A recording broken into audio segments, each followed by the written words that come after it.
Hello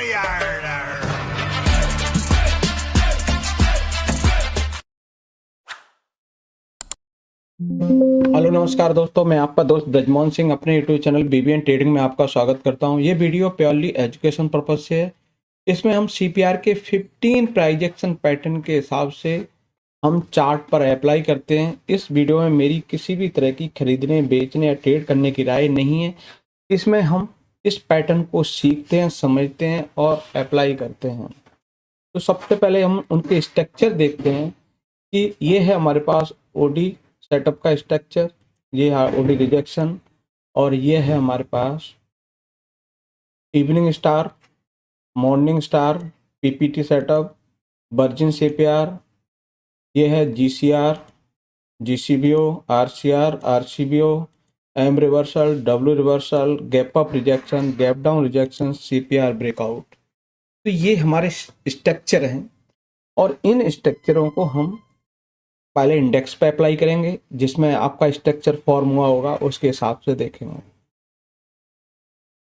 ये है हमारे पास निफ्टी 50 का चार्ट। ये हमारा कल का हाई था, ठीक है। प्राइस गैप अप ओपन होता है।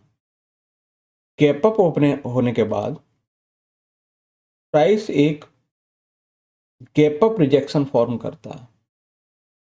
उसके हिसाब से आपकी क्लोजिंग पर एंट्री रहती है और ये एसएल रहता है। उस कंडीशन में आपका आज एसएल हिट हुआ, ठीक। अब प्राइस इसमें क्लियर निफ्टी में सीपीआर के जो पैटर्न के हिसाब से आपका एसएल हिट हुआ। नेक्स्ट रहेगा हमारे पास, ये है हमारे पास बैंक निफ्टी। बैंक निफ्टी में हमारे पास कल का हाई ये है, तो उसके हिसाब से मॉर्निंग में कोई सेटअप नहीं है। यहाँ पर है, इसकी बात करें तो ये हमारे पास इतने बड़े रिस्क के साथ आपको टारगेट इतना मिलने वाला है। तो क्या है, ये आपका जीसीआर के हिसाब से भी ये पैटर्न नहीं बना, क्योंकि आपका जो है रिस्क बड़ा है और इसके पास में, तो यहाँ पे आपकी ट्रेड थी पर अवॉइड करेंगे क्योंकि हमारे पास रिस्क ज़्यादा है। चलिए उसके बाद नेक्स्ट है, इसमें भी मॉर्निंग में कोई पैटर्न नहीं था। यहाँ पर भी एक पैटर्न था जिसको जीसीआर कहते हैं, और जीसीआर के हिसाब से हमारा रिस्क बड़ा था। इसके अकॉर्डिंग आपका ये टारगेट था, तो यहाँ पे रिस्क बड़ा है इसलिए यहाँ पे अवॉइड होगा। उसके बाद नेक्स्ट है हमारे पास सेंसेक्स। सेंसेक्स में भी आपको ऑलमोस्ट गैप अप रिजेक्शन के हिसाब से मूव देखने को मिला। गैप अप रिजेक्शन के हिसाब से आपका यही एंट्री थी और ये एसएल था। तो आपको एसएल आपको यहाँ पे, क्योंकि उसके अकॉर्डिंग आपका टारगेट यहाँ निकल के आता, क्योंकि आपका इसमें भी आपका एसएल हिट हो गया एज पर सीपीआर पैटर्न, ठीक है। उसके बाद है फिर निफ्टी। फिर निफ्टी में भी आपको देखा जाए तो हम कल का हाई ये है, तो मॉर्निंग में तो कोई है नहीं।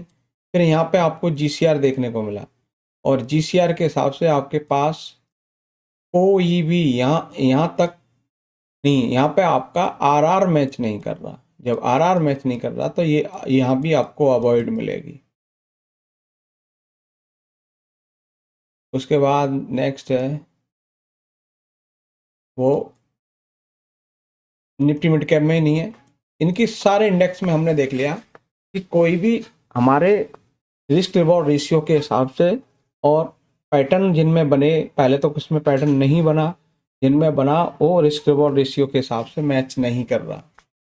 अब बात करते हैं जिन स्टॉक में फॉर्मेशन हुई है वो, जैसे डीवी स्लैब, इसकी ओपनिंग सीपीआर के अंदर है। उसके हिसाब से आपको यहाँ पीपीटी सेटअप के हिसाब से ये मूव देखने को मिला।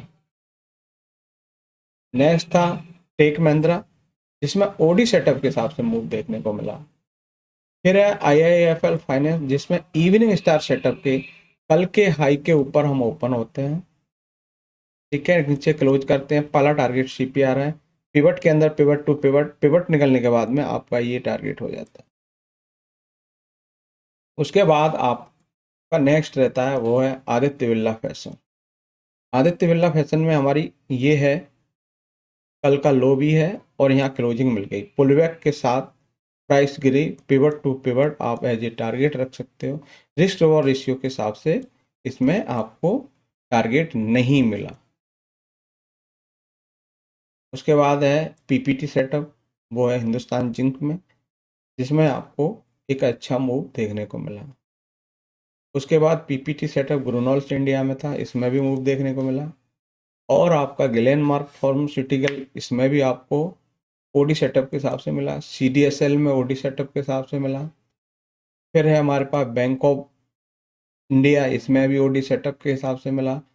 Adani green Adani energy solution में भी आपको OD सेटअप देखने को मिला। पीडीलाइट में OD सेटअप, बजाज होल्डिंग में आपको OD सेटअप के हिसाब से मूव देखने को मिला। फिर है हमारे पास AU स्मॉल फाइनेंस बैंक, जिसमें आपको ग्रीन कैंडल ब्रेकआउट के हिसाब से मूव मिला। फिर लॉरिस लैब में आपको, नहीं, लार्सन टूर्बो यानी LNT में आपको RCBO के हिसाब से, RCR यानी कि रेड कैंडल रिट्रेसमेंट के, जैसे ही उसके हाई के पास ग्रीन कैंडल बनी और ये आपका टारगेट था, पहला टारगेट आपको यहाँ मिला और ये फाइनल टारगेट था। इसमें आपको एक अच्छा खासा रिस्क रिवॉर्ड रेशियो के हिसाब से यूँ कहें कि 1:4 तक का भी आपको देखने को मिला। SPS में भी आपको PPT सेटअप के हिसाब से मूव देखने को मिला। तो ये थे हमारे पास 15 प्राइजेशन पैटर्न, जिनमें फॉर्म हुए उनमें या तो SL हुआ या टारगेट हुआ। पर्टिकुलर क्या है कि हमें वो पॉइंट मिले जहाँ से आप एक्शन ले सकते हो।